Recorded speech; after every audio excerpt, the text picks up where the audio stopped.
नमस्कार दोस्तों, आप सभी का स्वागत है। तो आज फिर से हम बात करेंगे आपके सामान्य हिंदी। और सामान्य हिंदी के आपके कितने प्रश्न होंगे, तो टोटल जो है 37 प्रश्न होंगे। और ये जो है आपका प्रीवियस ईयर सभी क्वेश्चन है, ठीक है। तो इन क्वेश्चनों पर हम लोग डिस्कस करने वाले हैं। चलिए फटाफट स्टार्ट करते हैं। और पहला प्रश्न आपके सामने है कि इनमें से किसका जन्म अंडे से होता है को व्यक्त करने वाला कौन सा एक शब्द है। तो देखिए, जिसका जन्म जो है अंडे से होता है उसको क्या कहा जाता है? पक्षी कहा जाता है, या फिर अंडज कहा जाता है, या अंडाणु कहा जाता है, या अंत्यज कहा जाता है। तो देखिए, जिसका जन्म जब अंडे से होता है ना, तो जिसका जन्म जब अंडे से होता है तो उसको हम लोग अंडज कहते हैं। अंडे से जन्म का मतलब क्या होता है? अंडज कहते हैं। अब देख लीजिए इसकी व्याख्या भी। तो यहाँ पे दिया गया है कि जिनका जन्म अंडे से होता है वाक्य के लिए उपयुक्त शब्द कौन सा है? अंडज है। जबकि निम्न जाति में जन्म लेने वाला इसके लिए सर्वाधिक उपयुक्त शब्द जो होता है वो अंत्यज होता है। तो ध्यान रखेंगे, एक और शब्द अंत्यज क्या होता है? तो अंत्यज का मतलब होता है कि निम्न जाति में जन्म लेने वाला इसके लिए सर्वाधिक उपयुक्त शब्द कौन सा होता है? अंत्यज होता है, ठीक है। चलिए अगले प्रश्न की बात करते हैं। और अगला प्रश्न आपके सामने ये रहा कि निम्नलिखित में से अमृत का अनेकार्थी शब्द नहीं है। यानी कि अमृत का जो है यह अनेकार्थी शब्द नहीं है, इसका अनेकार्थी शब्द आपको बताना है। क्या स्वर्ण है, पारा है, मोती है, या दूध है? तो देखिए, अमृत का जो पर्यायवाची स्वर्ण भी होता है, पारा भी होता है, दूध भी होता है, लेकिन बात करें आपका ऑप्शन नंबर डी यानी मोती नहीं होता है। क्यों नहीं होता है? आप देख लीजिए इसकी व्याख्या। तो यहाँ पे देखेंगे तो आपको दिखाई देगा कि अमृत का अनेकार्थी शब्द मोती नहीं है, जबकि स्वर्ण, पारा, दूध, जल, अन्न आदि अमृत का क्या है? अनेकार्थी शब्द है। मोती जो है वो किसका है? जलज का अनेकार्थी शब्द है। तो ध्यान रखिएगा, मोती अगर पूछा किसके अनेकार्थी शब्द है तो ये जलज का अनेकार्थी शब्द है, ठीक है। अगले प्रश्न की बात करें। और अगला प्रश्न आपके सामने ये रहा, क्या कह रहा है कि अमृतलाल नागर के उपन्यास मानस का हंस की कथा वस्तु है। देखिए, बुंदेलखंड का प्राकृतिक सांस्कृतिक जीवन है, हास्योन्मुख बुद्धकालीन भारत है, या लोरिक नंदा चंदा की लोक कथा है, या तुलसीदास का मानसिक विकास है। तो इसमें आप देखेंगे तो जो थर्ड नंबर होगा, इस थर्ड नंबर का ऑप्शन नंबर डी होगा।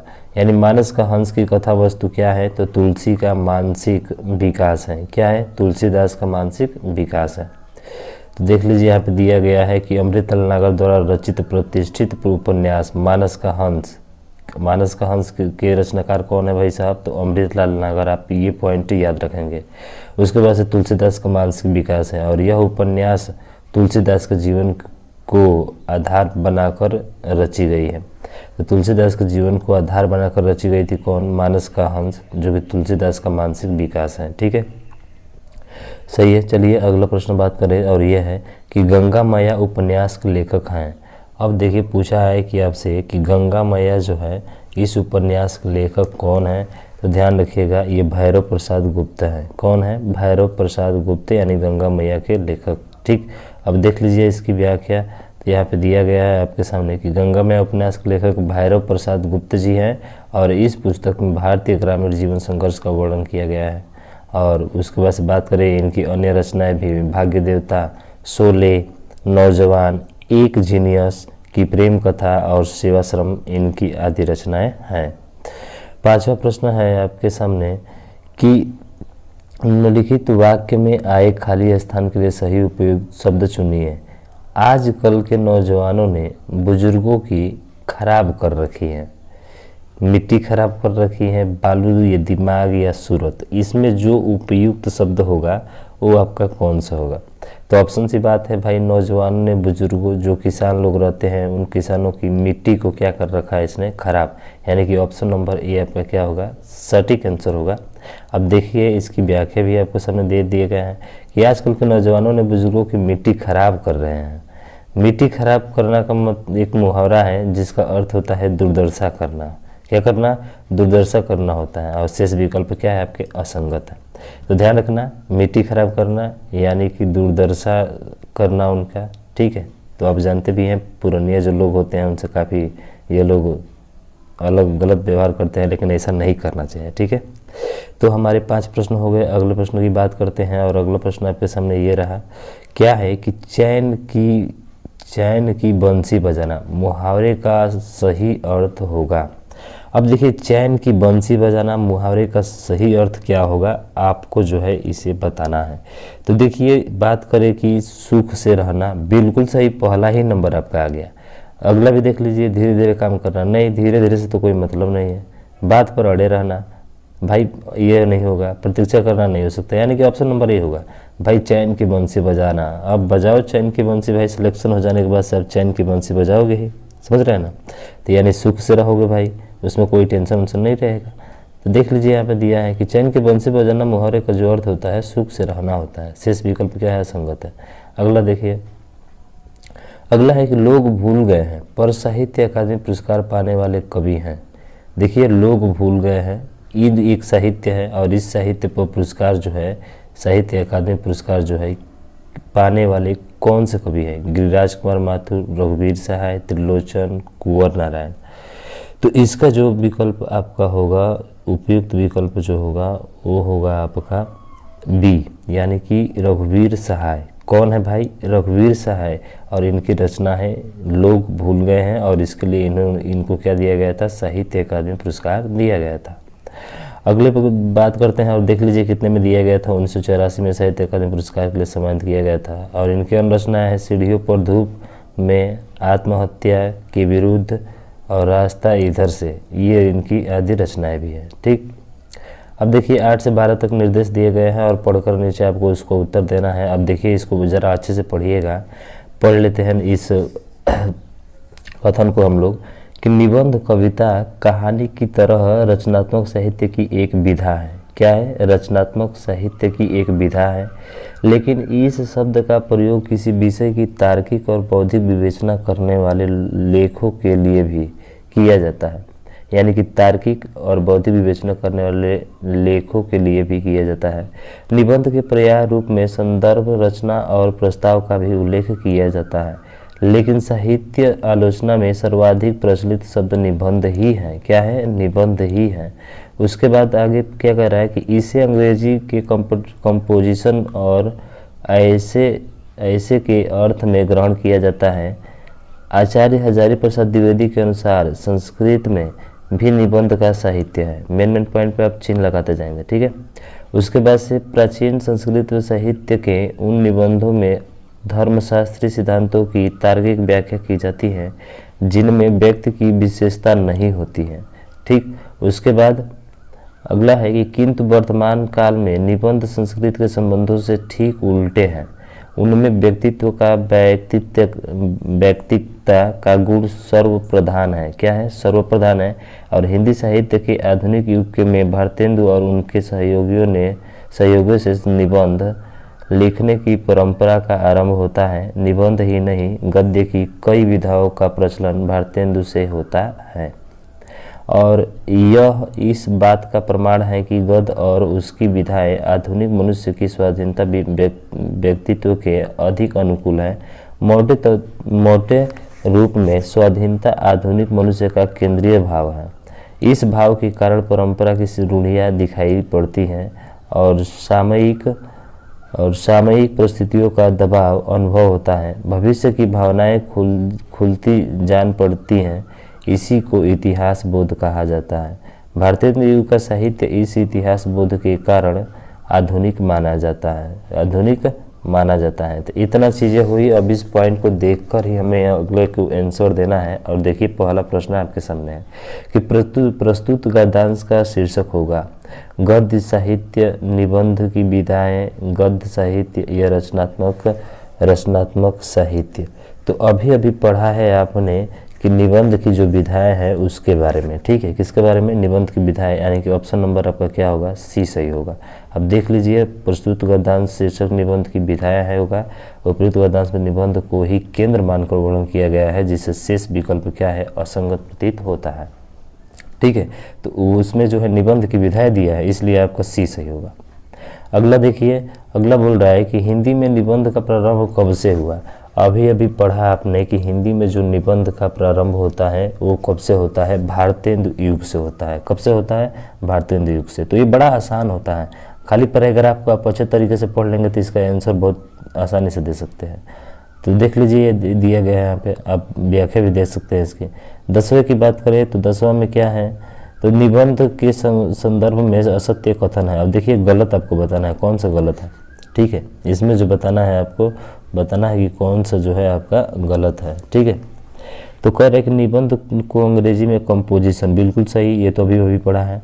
निबंध के पर्याय रूप में संदर्भ, रचना और प्रस्ताव का भी उल्लेख है, सही है। निबंध शब्द का प्रयोग किया विषय की तार्किक और बौद्धिक विवेचना करने वाले लेखों के लिए भी किया जाता है, ये भी सही है आपका। उसके बाद से डी नंबर देखें तो ये जो होगा वर्तमान काल के निबंधों में व्यक्तित्व का गुण नहीं है, हाय भाई, ठीक है, ये गलत है आपका। तो इसका मतलब है कि यह असंगत है और यही हमारा क्या होगा, आंसर होगा, यही हमारा आंसर होगा, यानी option number D is the right answer. अब क्या होगा देखिए, तो प्रस्तुत ग्रंथराज में निबंध के संदर्भ में दिया गया कथन वर्तमान काल के निबंधों में व्यक्तित्व का गुण नहीं होता है, असत्य है। शेष विकल्प में दिए गए कथन क्या है, सत्य है, तो ध्यान रखेंगे। उसके बाद से अगले प्रश्न की कि आधुनिक मनुष्य का केंद्रीय भाव है साहित्य, स्वाधीनता, इतिहास बोध या निबंध, इनमें से आपका कौन सा होगा। तो अभी जो है देखिए आधुनिक मनुष्यता का केंद्रीय भाव जो है वो है आपका स्वाधीनता। कौन सा है भाई साहब, स्वाधीनता। साहित्य नहीं है, निबंध नहीं है, इतिहास बोध नहीं है, यानी कि ऑप्शन नंबर सी आपका राइट आंसर होगा। अब देख लीजिए कि प्रस्तुत ग्रंथांश के अनुसार आधुनिक मनुष्य का केंद्रीय भाव जो है वो क्या है, स्वाधीनता है। उसके बाद से 12वें प्रश्न की देखते हैं, और 12वां प्रश्न क्या कह रहा है, तो 12वां प्रश्न आपके सामने कह रहा है कि भारतेंदु और उनके युग के संदर्भ में सत्य कथन है। गद्य काव्य विधा का प्रश्न भारतेंदु से होता है, क्या सही बात है, नहीं, सही बात नहीं है, ये बोला है सत्य। हिंदी साहित्य में भारतेंदु और उनके सहयोगियों से निबंध लिखने की परंपरा का आरंभ होता है, बिल्कुल सही, यही आपका सही होगा। आप पूछा भी है कि कौन सा सत्य है, यानी यही सत्य होगा। और देख लेते हैं, भारतेंदु का निबंध प्राचीन संस्कृत साहित्य के निबंधों का विकास है, नहीं। भारतेंदु का इतिहास साहित्य सिर्फ इतिहास बोध के कारण आधुनिक नहीं माना जाता है, ये भी आपका गलत है, ठीक है। तो ध्यान रखेंगे, यानी ऑप्शन नंबर बी आपका सही होगा। अगला देखिए 13 नंबर का, तो इसमें क्या कह रहा है, तो इसमें कह रहा है कि इनमें से उसी समय को व्यक्त करने वाला कौन सा शब्द है, तत्सम है, तत्कालीन है, तुरंत है या तत्काल है। तो देखिए जो आपका ऑप्शन नंबर सी जो है यानी तत्कालीन, देखिए इनमें से उसी समय का बोध, तो उसी समय का बोध का मतलब तत्काल हो जाएगा, तत्कालीन हो जाएगा, तत्काल भी नहीं होगा, ध्यान रखना, तत्कालीन होगा, यानी ऑप्शन नंबर सी आपका राइट आंसर होगा। देख लीजिए इसकी व्याख्या, आप व्याख्या दे सकते हैं इसमें। तो दिए गए शब्दों में तत्कालीन शब्द उसी समय का को व्यक्त करने वाला एक शब्द है, शेष विकल्प क्या है, असंगत है। तो तत्कालीन, ध्यान रखना, उसी समय का व्यक्त करने वाला तत्कालीन होता है। उसके बाद से कृत प्रत्ययों के संयोग से बनने वाली क्रिया को क्या कहते हैं। अब देखिए अगला गया कृत प्रत्यय से, तो कृत प्रत्यय से जो बनता है उसे हम लोग क्या कहते हैं, ये हमको बताना है। तो जो कृत प्रत्यय से बनता है उसी को क्या नाम देते हैं, कृत से क्या बनता है, कृदंत, यानी कि ऑप्शन नंबर सी क्या होगा, राइट आंसर होगा। इसमें तो सोचना ही नहीं है, ठीक है। अब देख लीजिए यहाँ पे दिया गया है कि कृत प्रत्यय से बनने वाली क्रिया को कृदंत कहते हैं और इन्हें क्रियावाचक शब्द भी कहते हैं। अब उसके बाद से है कि गवैया, जैसे उदाहरण है गवैया है आपका, कौन सा है, गवैया है, बनावट है, ढकना है, त्यागी है आदि कृदंत के मुख्य जो है 6 भेद होते हैं, जिसमें 6 भेद आपको दिए गए हैं, आप यहाँ पे पढ़ सकते हैं, ठीक। चलिए अगला देखते हैं 15वां प्रश्न, और ये रहा आपके सामने। क्या कह रहा है कि श्री कृष्ण के सुन वचन अर्जुन क्रोध से जलने लगे, सब सो को अपना भूलकर करतल युग मिलने लगे। अरे संसार देखे अब हमारे शत्रु रण में मृत पड़े, करते हुए यह घोषणा वे हो गए, उस कर खड़े प्रस्तुत पंक्तियों में कौन सा रस है। देखिए श्री कृष्ण के सुन वचन अर्जुन क्रोध से जलने लगे। अब भाई क्रोध से जब जलने लगे तो इसका मतलब आप यही अनुमान लगा सकते हैं कि इसमें जो है रौद्र रस है। कौन सा है भाई साहब, रौद्र रस है, यानी कि ऑप्शन नंबर ए आपका क्या होगा, राइट आंसर होगा। तो ध्यान रखिए रौद्र रस है, ठीक है ना, जो जलने लगे। तो उक्त पंक्ति में रौद्र रस है, जिस काव्य में पढ़ने या सुनने से क्रोध की अनुभूति होती है वह रौद्र रस होता है, और रौद्र रस का स्थायी भाव क्या होता है, क्रोध होता है। तो ध्यान रखिए क्रोध से जलने लगे ना तो क्रोध आ गया, रौद्र का स्थायी भाव पूछे तो क्या बताएंगे, क्रोध बताएंगे, ठीक है। अगला देखिए 16वां प्रश्न, ये बोल रहा है क्या कि निम्नलिखित कौन सा विकल्प विराम भेद और उसके चिन्ह को सुमेलित नहीं करता है। पूर्ण विराम, ये आपका बिल्कुल सही है, पूर्ण विराम जो है आपका बिल्कुल सही है, ठीक। उसके बाद से अल्प विराम, ठीक है, अल्प विराम ऐसे ही होता है, ठीक है ना। हाँ, ये भी सही है। योजक चिन्ह ऐसे नहीं होता है भाई साहब। योजक चिन्ह इस तरह से होता है, एक छोटा सा लकीर होती है। क्या होती है?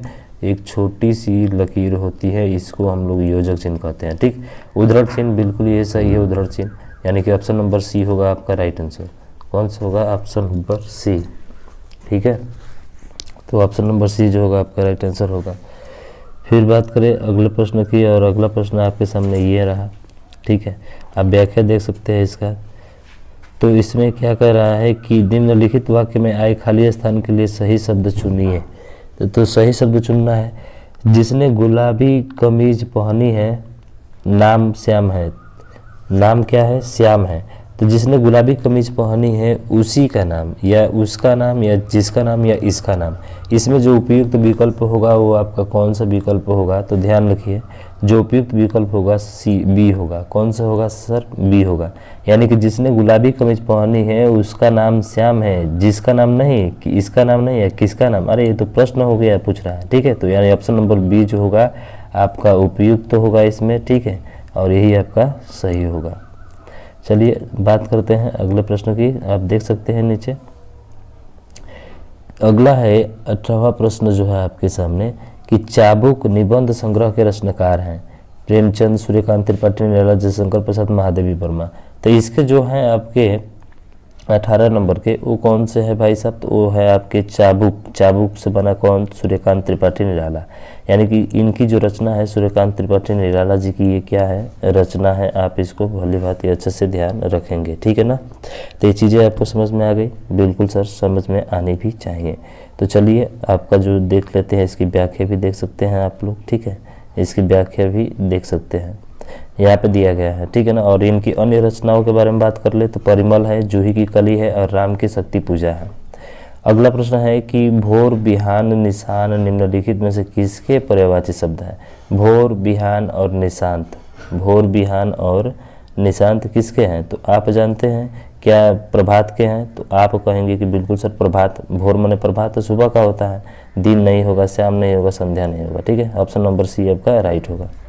अब देख लीजिए यहाँ पे दिया गया है भोर का, बिहान, शांत, निशान तीनों पर्यायवाची शब्द है, जबकि दिन का पर्यायवाची शब्द जो होता है वासर, दिवस, दीवा, वार। ध्यान रखिएगा, दिन का पर्यायवाची शब्द वासर, दिवस, दीवा और वार होता है।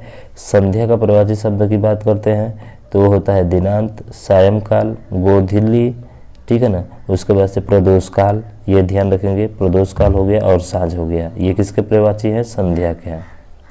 20वां प्रश्न है आपके सामने कि तुलसीकृत शब्द का समान विग्रह करने पर करण कारक की कौन सी विभक्ति मिलती है? तो देखिए करण कारक में जो विभक्ति मिलती है वो कौन सी मिलती है? यानी ऑप्शन नंबर ए द्वारा। किसके द्वारा? करण के द्वारा। तो विभक्ति यही मिलती है आपकी, ठीक है। और का और में और पर आप जानते हैं कि इसका संबंध बताने के लिए होता है। तो यहाँ पे देखिए कि तुलसीकृत शब्द का समास विग्रह जो होगा तो तुलसी के द्वारा कृत होगा, जो कि तत्पुरुष समास के कारक की विभक्ति है। शेष विकल्प संगत है, जिसमें का संबंध का कारक तथा में जो है अधिकरण कारक है, ठीक है। अधिकरण कारक की क्या है? विभक्ति है। तो याद रखेंगे आप इस तरह से। जानते हैं कारक 8 प्रकार के होते हैं। चलिए अगला प्रश्न की बात करते हैं, और अगला है कि निम्नलिखित से कौन सा विकल्प वाक्यांश और उनके लिए एक शब्द की सही जोड़ी नहीं है? जो बहुत बोलता है उसे क्या कहा जाता है? वाचाल कहा जाता है। जो बहुत बोलता है उसे क्या कहा जाता है? वाचाल कहा जाता है। बिल्कुल सही है, ठीक है। जोड़ी नहीं, सही जोड़ी नहीं है, सही जोड़ी नहीं है, ये बताना है। जो कुछ नहीं जानता हो उसे अक्ष कहा जाता है। बिल्कुल सही है। जो मापा ना जा सके उसके क्या कहते हैं? अपरिमेय होता है। अपरिमेय होता है। और उसके बाद देखिए डी, ये जो अनुकूल करने योग्य हो उसे विश्वसनीय नहीं कहते हैं। अब क्या कहते हैं देख लीजिए। तो यहाँ पे दिया गया है कि दिए गए वाक्यांश तथा उसके लिए शब्द जोड़ी सही नहीं है, अतः इसके लिए शब्द इस प्रकार जो अनुकूल करने योग्य हो वो अनुकरणीय होता है। शेष विकल्पों की जोड़ी क्या है? सही है, इसी की गलत है। यानी कि गलत पूछा हुआ है तो ऑप्शन नंबर डी आपका क्या होगा? राइट हो जाएगा। 22वें प्रश्न की बात करें तो 22वां प्रश्न है कि जो भेदा ना जा सके। अब देखिए जो भेदा न जा सके उसका जो विकल्प होगा वो कौन सा होगा? तो जो भेदा ना जा सके वो सीधा क्या होगा, लौह पुरुष होगा। अरे भाई बहुत ही खतरनाक लौह पुरुष होगा जिसको आप भेद ही नहीं सकते। तो यहाँ पे देख लीजिए, जो भेदा ना जा सके वाक्यांश के लिए एक शब्द क्या होगा, अभेद। सॉरी यहाँ पे गलती हो गया, तो अभेद होगा ना, लौह पुरुष नहीं हो सकता है। ठीक है, लौह पुरुष नहीं होगा, कौन सा होगा भाई साहब, हाँ अभेद होगा। जो भेदा ना जा सके भेद से ही अभेद हो जाएगा। ठीक है ना, ध्यान रखिएगा, थोड़ा सा गलती हो गया। ठीक है, उसके लिए सॉरी भाई। तो होगा इस प्रकार होंगे, जो सर्वशक्ति संपन्न हो उसे सर्वशक्तिमान कहा जाता है। जो पुरुष लोहे की तरह बलिष्ठ हो उसे लौह पुरुष कहा जाता है। लोहे की तरह जो बलिष्ठ होता है, आज जैसे भेदा या तोड़ा या कठिन हो उसे क्या कहते हैं, दुर्भेद कहते हैं। ठीक है ना। अगला देखिए क्या है कि ब्याल, उरग, पन्नग निम्नलिखित में से किसके पर्यायवाची शब्द हैं, ये आपको बताना है। ठीक है, भौरा का है, हाथी का है, सांप का है, सियार का है। तो देखिए ब्याल, उरग और पन्नग ये जो होता है सांप का होता है। किसका होता है, सांप का। यानी कि 23 का जो ऑप्शन नंबर डी है वही क्या होगा, राइट आंसर होगा। अब इसकी व्याख्या भी देख लीजिए, व्याख्या भी दे सकते हैं आप। व्याख्या है कि ब्याल, उरग, पन्नग सांप के पर्यायवाची शब्द हैं, और हाथी के पर्यायवाची शब्द की बात करें तो गज, कुंजर, मतंड, वितुंड, द्वीप और गयंद आदि हैं। भौरा के पर्यायवाची शब्द की बात करते हैं तो मधुकर, अली, भृंग, मधुराज और मधुप है। ये ध्यान रखिएगा, मधुकर, अली, भृंग, मधुराज और मधुप। अगला प्रश्न है कि यहाँ जो है, यहाँ पढ़ा नहीं जाता, वाक्य में कौन सा वाच्य प्रयुक्त हुआ है। तो ये बोल रहा है कि यहाँ पढ़ा नहीं जाता, तो ये सीधा सीधा बोल रहा है क्या कि सर क्या कर रहा है, भाव मार रहा है, यानी भाववाच्य कर रहा है। यहाँ पढ़ा नहीं जाता, अरे ऐसा थोड़े कि नहीं पढ़ा जाएगा, क्या नहीं पढ़ा जाएगा, तो ये भाववाच्य होगा। ठीक है, अब देख लीजिए, अब यहाँ पे देख सकते हैं क्या कि यहाँ पढ़ा नहीं जाता वाक्य में भाववाच्य प्रयुक्त हुआ है। वाक्य 3 प्रकार के कर्तृ, कर्म और भाव, इस पर टेस्ट हमने कर लिया है। ठीक है, हाँ तो ध्यान रखिएगा, आप जाकर भली बात देख सकते हैं, पहचानने में कोई भी दिक्कत आपको कहीं पर भी नहीं होगा। जैसे कि जिसे ज्ञात होता है क्रियाओं में न तो कर्ता की प्रधान है और न ही कर्म की, केवल भाव प्रधान है, तो इसलिए भाववाच्य होता है। अगला देखिए, निम्नलिखित कौन सा उपन्यास का साहित्य अकादमी पुरस्कार से सम्मानित नहीं है। तो अब जानिए, ज्ञानेंद्र कुमार है, भगवती चरण है, अमृतलाल है, मनु भंडारी नहीं है, यानी ऑप्शन नंबर सी आपका राइट आंसर होगा। ऐसे भी देख भी लिए थे, तो ध्यान रखिएगा, दिए गए मनु भंडारी के साहित्य अकादमी पुरस्कार से सम्मानित नहीं किया गया है, जो कि भगवती वर्मा जो है आपके, वो इनके उपन्यास भूले बिसरे, ध्यान रखिएगा, भगवती चरण वर्मा का जो एक उपन्यास है वो भूले बिसरे चित्र, इसके लिए इनको दिया गया था। ठीक है, उसके बाद से 1961 में जो है ज्ञानेंद्र कुमार को मुक्ति बोध के लिए दिया गया था। ज्ञानेंद्र कुमार को किसके लिए दिया गया था, तो मुक्ति बोध के लिए ज्ञानेंद्र कुमार को 1966 में। और 1966 में जो है अमृतलाल नागर को जो है दिया गया था, नागर को 1967 में अमृत और विष के लिए दिया गया था। तो ध्यान रखिएगा, अमृतलाल नागर को अमृत और विष के लिए दिया गया था, ये पॉइंट आप याद रखेंगे। अगला है, निम्नलिखित में से कौन सा विकल्प शब्द और उनके अनर्थक शब्दों को की सही जोड़ी नहीं है। अंक चिन्ह भाग्य कौन सा है आपका, तो अंक चिन्ह जो है भाग्य, अंक चिन्ह कौन सा है आपका, तो भाग्य सही है। ठीक है, उसके बाद से कोट, किला एक प्रकार का वस्त्र है, बिल्कुल सही। बलि, उपहार, कर है, सही है। सर श्रद्धेय तालाब नहीं, ये सर श्रद्धेय तालाब नहीं होगा, क्या होगा तो देख लीजिए इसमें, यानी कि यही आपका राइट आंसर होगा। विकल्पों में दिए गए सर श्रद्धेय तालाब अनकार्तिक शब्दों को सही जोड़ी नहीं है, शेष विकल्प अनकार्तिक शब्दों के रूप में सही वर्णित है। तो ध्यान रखिएगा, ये वाला नहीं है, यही वाला आपका क्या होगा, सही होगा।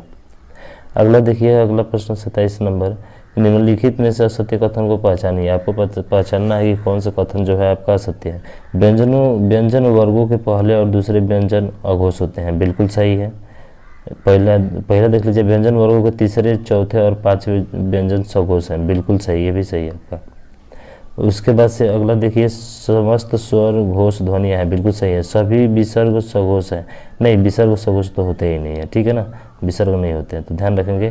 तो दिए गए विकल्पों में सभी विसर्ग सघोष है, असत्य है। हिंदी वर्णमाला व्यंजनों के पहले और दूसरे व्यंजन को ऊष्म व्यंजन और तीनों विसर्गों को क्या कहा जाता है, अघोष ध्वनि कहा जाता है। देखिए विसर्ग क्या कहा जाता है, अघोष ध्वनियाँ।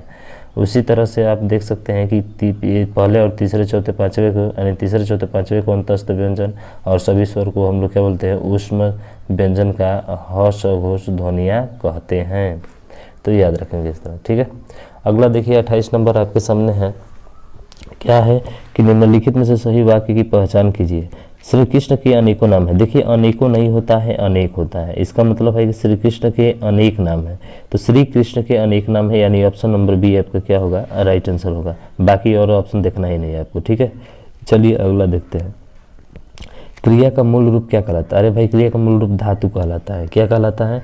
धातु कहलाता है क्रिया का जो मूल रूप होता है। तो ध्यान रखिएगा, बहुत आसान है। और उसके बाद से जैसे दौड़ना हो गया, व्याख्या देख सकते हैं। यहाँ पर देखिए निरुक्त व्यंजन में नासिक व्यंजन है। अरे नासिक व्यंजन में प्रत्येक वर्ग का पंचम वर्ण है नासिक व्यंजन होता है, यानी कि ऑप्शन नंबर ए आपको क्या होगा, राइट आंसर होगा। तो इसमें सोचना नहीं है, आप बहुत आसानी तरीके से बता सकते हैं। अब उसके बाद से अगला देखिए, अगला क्या है कि राजेश जोशी को साहित्य अकादमी पुरस्कार किस रचना पर प्राप्त हुआ था, ये आपको बताना है। तो ध्यान रखिएगा, इनका दो पंक्तियों के बीच, ये दो पंक्तियों के बीच एक रचना थी जिनके लिए जो है इनको क्या दिया गया था, साहित्य अकादमी पुरस्कार दिया गया। तो रचना दो पंक्तियों के बीच के लिए राजेश जोशी को क्या दिया गया था, साहित्य अकादमी पुरस्कार दिया गया था। ठीक है, देख लीजिए, यहाँ पे देख सकते हैं। अगला देखिए, अगला है कि सुरेंद्र वर्मा को साहित्य अकादमी पुरस्कार किस वर्ष प्रदान किया गया था। तो ध्यान रखेंगे, सुरेंद्र वर्मा को जो है 1966 में प्रदान किया गया था। और किसके लिए किया गया था, तो देख सकते हैं यहाँ पे सुरेंद्र वर्मा को साहित्य अकादमी पुरस्कार सन 1996 में मुझे चांद चाहिए, मुझे क्या चाहिए, मुझे चांद चाहिए उपन्यास के लिए दिया गया। शेष विकल्प जो है आपका अलग है। ठीक है, बाकी सब और देख सकते हैं। यहाँ पे मोस्ट इंपोर्टेंट 1995 साहित्य अकादमी पुरस्कार कुंवर नारायण को उनकी कविता संग्रह कोई दूसरा नहीं के लिए दिया गया था। फिर 1997 में बात करते हैं तो लीलाधर जगुड़ी को आकाश में चांद के लिए दिया गया था, काफ़ी बार पूछा जाता है।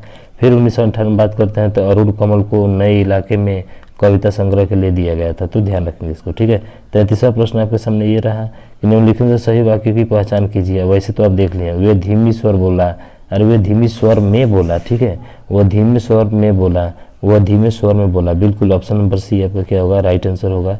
आप भली भांति देख सकते हैं यहाँ पे। ठीक, चलिए तो अगले प्रश्न की बात करते हैं। और ये 34वां प्रश्न आपके सामने रहा कि मोक्ष प्राप्त शब्द का समास विग्रह करने का कौन सा विभक्ति मिलती है। देखिए मोक्ष प्राप्त का मतलब होता है मोक्ष को प्राप्त, मोक्ष को प्राप्त, यानी ऑप्शन नंबर डी क्या होगा, राइट आंसर होगा। ठीक है, चलिए अगले प्रश्न की बात करते हैं। और अगला प्रश्न आपके सामने ये रहा, कह रहा है कि सांप छछूंदर की गति होना मुहावरे का सही अर्थ है। अब देखिए यहाँ पे बड़ी खतरनाक पूछ दिया है। ठीक है ना, सांप छछूंदर की गति होना। तो यहाँ पे ध्यान देखें, पछताना, असमंजस में पड़ना, घबरा जाना, होश उड़ जाना। अरे सांप छछूंदर, दो लोग आ गए असमंजस में पड़ गए, यानी कि ऑप्शन नंबर बी होगा। ठीक है, ध्यान रखेंगे। अगला देखिए 36वां प्रश्न है आपके सामने, क्या कि निम्नलिखित में से कौन सा विकल्प सुमेलित नहीं है। अनुप्रास समान व्यंजनों की आवृत्ति होता है, सही है।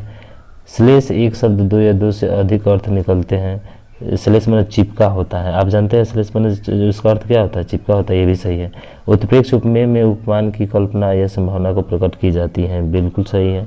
संदेह जहाँ उपमान उपमेय का संदेह प्रकट हो जाता है, नहीं ये नहीं होता है, यानी कि ऑप्शन नंबर डी ही क्या होगा, राइट आंसर होगा।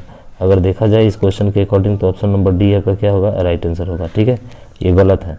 क्यों गलत है, अब देख लीजिए। दिए गए विकल्पों में बी सम्मिलित नहीं है, जहाँ किसी वस्तु को देखकर तत्दृश्य अन्य वस्तु के संशय होने के चमत्कारपूर्ण होने को वह संदेह अलंकार होता है। कौन सा होता है, संदेह अलंकार होता है। जैसे यहाँ काया है या शेष उसी की छाया है। ठीक है, हाँ। तो और देखिए अंतिम प्रश्न है कि भाव विलास और राम रस विलास कृति के लेखक कौन सा है। आप देख सकते हैं ये है देव। कौन है, देव। ऐसे भी देख लिए हैं। चलिए देख लीजिए कि भाव विलास और रस विलास कृति के लेखक जो है रीतिकाल के श्रेष्ठ कवि देव है। इन्होंने रीतिकाल का भी पद्धति पर जो है लक्षण ग्रंथ लिखे हैं। बाकी सब जो है आप समझ गए। अब इसके बाद से रीजनिंग स्टार्ट होती है, तो ये हम देखेंगे बाद में। ठीक है ना, तो मुझे आशा है कि 37 प्रश्न आपको अच्छे तरीके से एक्सप्लेन भी कर दिया और समझ में आ भी गया होगा। तो इस वीडियो को थोड़ा शेयर और कर देना भाई साहब। ठीक है, तो आज के लिए बस इतना ही। जय हिंद, जय भारत।